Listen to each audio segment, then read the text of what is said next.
Hello everyone, I hope आप सब अच्छे होंगे। So in today's class we are going to discuss basic concept of the inequality chapter. So inequality का मतलब क्या होता है, हिंदी में मतलब क्या होता है, असमानता। तो आप जब भी असमानताओं को चेक करते हो या उसको दर्शाना होता है, उसको व्यक्त करना होता है, तो कैसे करते हो? तो उसको जो असमानता को दर्शाने के लिए, उसको व्यक्त करने के लिए हमारे पास सिर्फ एक ही उसका बेस है, क्या है? कंपैरिजन। तो इनइक्वालिटी के बारे में जब भी हम बात करेंगे तो क्या होगा वहाँ पे? कंपैरिजन। और कंपैरिजन करते कैसे हैं? देखो, इनइक्वालिटी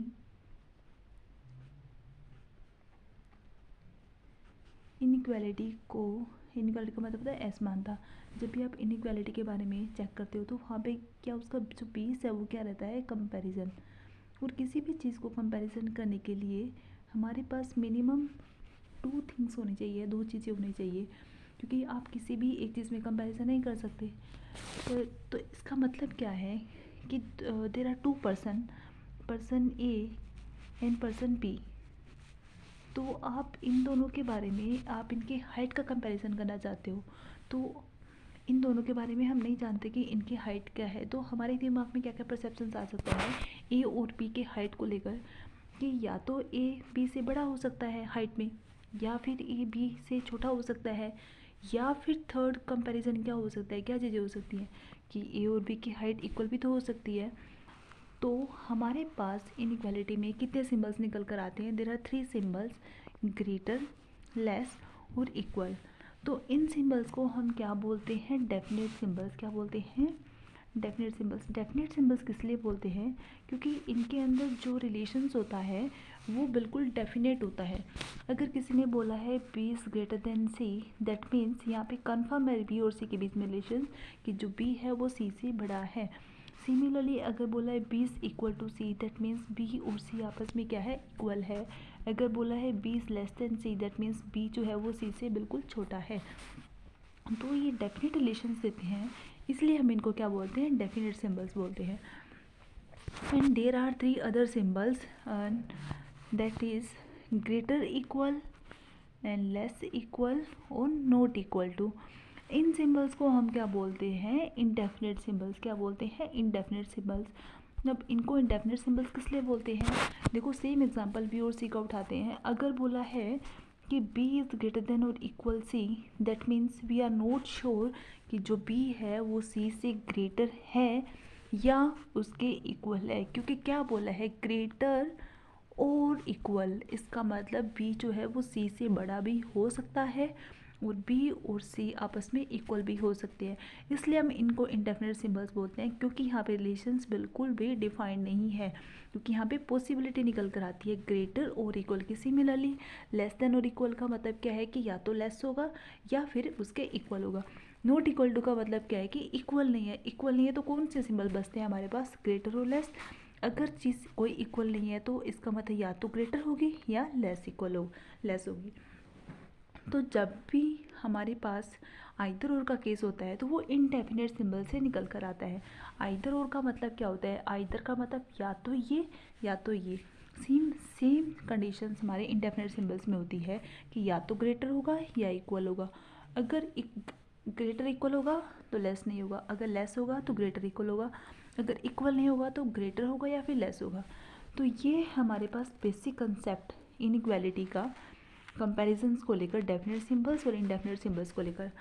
अब हम सीखते हैं कंपैरिजन करते कैसे हैं। अब हम क्या देखते हैं कि कंपैरिजन कैसे करते हैं। आई थिंक यहाँ तक सबको क्लियर होगा। इन इक्वालिटी चैप्टर के अंदर हमारे पास इनको डिफाइन करने के लिए हमारे पास टोटल 5 सिंबल्स होते हैं। नॉट इक्वल टू का केस काफ़ी बहुत कम पूछा जाता है। तो we have 5 symbols: greater, less, equal, greater equal और लेस इक्वल। तो जब भी इन रिलेशंस के बीच में, जब भी हमें फाइनल आउटपुट तक जब पहुंचना होता है, तो इनके बीच का जो रिलेशंस होता है वो फाइनल आउटपुट क्या क्या, किस किस रिलेशंस के बीच में क्या क्या आउटपुट निकलती है, तो वो अब हम सीखते हैं कि कंपैरिजन इन सिंबल्स के बीच में कैसे करते हैं। देखो, ये सिंबल्स है हमारे पास। एक ये ग्रेटर है, ग्रेटर इक्वल, लेस और लेस इक्वल और इक्वल। तो देखो यहाँ से हमारा बेस जो है वो बिल्कुल सॉलिड हो जाएगा। अब देखो जब भी कंपैरिजन करना होगा ग्रेटर का इक्वल सिंबल के साथ, मतलब हमें ग्रेटर और इक्वल के अंदर जो फाइनल आउटपुट निकालनी है, तो इक्वल सिंबल के साथ आप किसी भी सिंबल्स अदर सिंबल के साथ कंपैरिजन करते हो तो हमेशा ऑलवेज हमेशा आउटपुट वही निकल कर आएगा जो इक्वल को छोड़ के जो अदर सिंबल्स होगा। दैट मीन्स कि ग्रेटर और इक्वल में जब भी आप कंपैरिजन करोगे तो आउटपुट क्या निकल कर आएगी, ऑलवेज ग्रेटर साइन। सिमिलरली आप लेस देन और इक्वल का जब कंपैरिजन करोगे तो जो आउटपुट निकल कर आएगी वो क्या आएगी, लेस। सिमिलरली चाहे ग्रेटर इक्वल के साथ इक्वल का साइन कंपैरिजन करो आउटपुट निकलेगी इक्वल के साथ, तो क्या आउटपुट निकल कर आएगी, always greater equal. Similarly less equal का इक्वल के साथ कंपैरिजन करोगे तो आउटपुट क्या निकल कर आएगी, ऑलवेज लेस और इक्वल। तो एक बात ध्यान रखनी है कि इक्वल साइन के साथ आप किसी भी सिंबल्स का कंपैरिजन करो सेम डायरेक्शंस के अंदर तो आउटपुट वही निकल कर आएगी जो अदर सिंबल्स होगा। एक पॉइंट ध्यान रखने की ये है। सेकंड थिंग क्या है, जब भी आप डेफिनेट सिंबल्स और इनडेफिनेट सिंबल्स का कंपैरिजन करते हो सेम डायरेक्शंस के अंदर तो आउटपुट क्या निकल कर आएगी, इक्वल सिंबल्स का ध्यान रखना। इक्वल सिंबल के साथ आप किसी भी सिंबल्स का कंपैरिजन करो आउटपुट अदर सिंबल्स आएगा, चाहे वो ग्रेटर के साथ हो, चाहे वो लेस के साथ हो, चाहे वो ग्रेटर इक्वल के साथ हो, चाहे वो लेस और इक्वल के साथ हो। अब सेकंड थिंग क्या आता है कि जब भी आप डेफिनेट और इनडेफिनेट सिंबल्स का कंपैरिजन करते हो, मतलब ग्रेटर और ग्रेटर इक्वल का कंपैरिजन करते हो तो आउटपुट क्या निकल कर आएगी, इसको हम डेफिनेट सिंबल्स बोलते हैं और इसको हम इनडेफिनेट सिंबल्स बोलते हैं। तो इन दोनों की जब आउटपुट आएगी सेम डायरेक्शंस के अंदर तो जो आउटपुट आएगी हमेशा डेफिनेट सिंबल्स आउटपुट आएगा। ग्रेटर और ग्रेटर इक्वल में जब आप कंपैरिजन करोगे एंड फाइनल आउटपुट तक जाओगे तो जो फाइनल आउटपुट होगी वो हमेशा ग्रेटर होगी। सिमिलरली लेस और लेस इक्वल का जब आप कंपैरिजन करोगे सेम डायरेक्शंस के अंदर, हम हम सेम डायरेक्शंस की बात करें यहाँ पे, लेस और less equal that means definite और इनडेफिनेट सिंबल्स हैं तो आउटपुट क्या आएगी, डेफिनेट सिंबल्स। और डेफिनेट सिंबल्स यहाँ पे क्या है, लेस। तो ये आउटपुट रहेगी।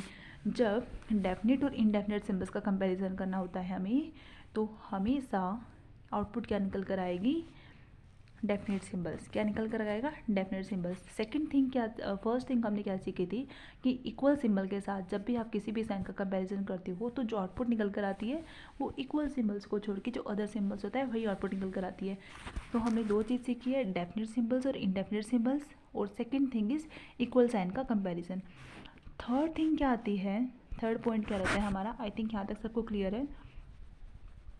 जब सिमिलर सिंबल्स में हमें आउटपुट निकालनी है, क्या सिमिलर सिंबल्स में आउटपुट निकालनी है, मतलब greater greater, less less, greater equal और लेस इक्वल, तब आउटपुट क्या निकल कर आएगी, मतलब जब भी दो सिमिलर सिंबल्स का कंपैरिजन करना होता है तो आउटपुट हमेशा वही सिंबल निकल कर आएगा। सिमिलरली लेस लेस का कंपैरिजन करोगे तो आउटपुट क्या आएगी, लेस। ग्रेटर इक्वल और ग्रेटर इक्वल का कंपैरिजन करोगे तो आउटपुट क्या निकल कर आएगी, ग्रेटर इक्वल। लेस इक्वल और लेस इक्वल का कंपैरिजन करोगे तो आउटपुट क्या निकल कर आएगी, लेस इक्वल। थर्ड पॉइंट था ये हमारा, ये आई थिंक सबको क्लियर। अब फोर्थ पॉइंट क्या है जो कि हमें ध्यान रखना है, फोर्थ पॉइंट है जब डिफरेंट डायरेक्शंस में हमें सिंबल्स दे रखे हो तब आउटपुट क्या निकलती है। जब डिफरेंट डायरेक्शन में मतलब कैसे, एक साइन ग्रेटर दे रखा हो और एक लेस देन दे रखा हो, एक ग्रेटर इक्वल दे रखा हो, एक लेस इक्वल दे रखा हो, एक ग्रेटर इक्वल दे रखा हो, एक लेस दे रखा हो, या फिर लेस इक्वल दे रखा हो या फिर ग्रेटर दे रखा हो। मतलब जहाँ पे देखो अगर जब ग्रेटर और लेस में कंपैरिजन करना है तब आउटपुट क्या आएगी, ग्रेटर इक्वल और लेस इक्वल में कंपैरिजन करना है तब आउटपुट क्या आएगी, जब लेस और ग्रेटर इक्वल में कंपैरिजन करना हो तब आउटपुट क्या आएगी। एंड फोर्थ वन इज क्या हो सकता है कि लेस इक्वल और ग्रेटर में जब कंपैरिजन करना हो तब आउटपुट क्या आएगी। अब देखो जब हमारे पास डिफरेंट डायरेक्शंस में सिंबल्स होते हैं, greater less, greater equal less equal, less और greater equal, and less equal और ग्रेटर। तो हम यहाँ पे क्या आंसर देंगे कि यहाँ पे relations can not be establish between the two symbols. यहाँ पे हम रिलेशंस डिफाइन नहीं कर सकते। जब रिलेशंस डिफाइन नहीं कर सकते तो आंसर या कंक्लूजन में जब भी हम आंसर देते हैं तो वहाँ पे क्या क्रिएट होती है, पॉसिबिलिटी क्रिएट होती है। उस पॉसिबिलिटी को हम इनइक्वालिटी में किस चीज़ से जानते हैं, आइदर और केस से। किसे जानते हैं, आइदर और केस से। आइदर और केस क्या कहता है तो वो सीखते हैं। ये था फोर्थ पॉइंट जो कि लास्ट पॉइंट है। तो हमने सीखा है कि इक्वल साइन के साथ किसी भी सिम्बल्स का कंपैरिजन करना। सेकंड थिंग इज डेफिनेट और इनडेफिनेट सिम्बल्स में कंपैरिजन करना। थर्ड इज सेम सिम्बल्स में जब हम कंपैरिजन करते हैं तब आउटपुट क्या होती है। And fourth and last one is the कि जब डिफरेंट डायरेक्शंस में सिम्बल्स होते हैं और डिफरेंट सिम्बल्स होते हैं तब आउटपुट क्या होती है। तो वहाँ पे हम रिलेशंस डिफाइन नहीं कर सकते। जहाँ पे रिलेशंस डिफाइन नहीं कर सकते वहाँ पे पॉसिबिलिटी क्रिएट होती है और उस पॉसिबिलिटी को आंसर देने के लिए इनइक्वालिटी हम बोलते हैं आइदर और केस। और आइदर और केस की कंडीशंस क्या होती है अब हम वो सीखते हैं कि आइदर और केस फॉलो कैसे होता है। आइदर और केस फॉलो करने के लिए देखो इसका जो फर्स्ट पॉइंट क्या होता है कि बोथ द गिवन कंक्लूजन्स, जो दोनों एलिमेंट होते हैं बोथ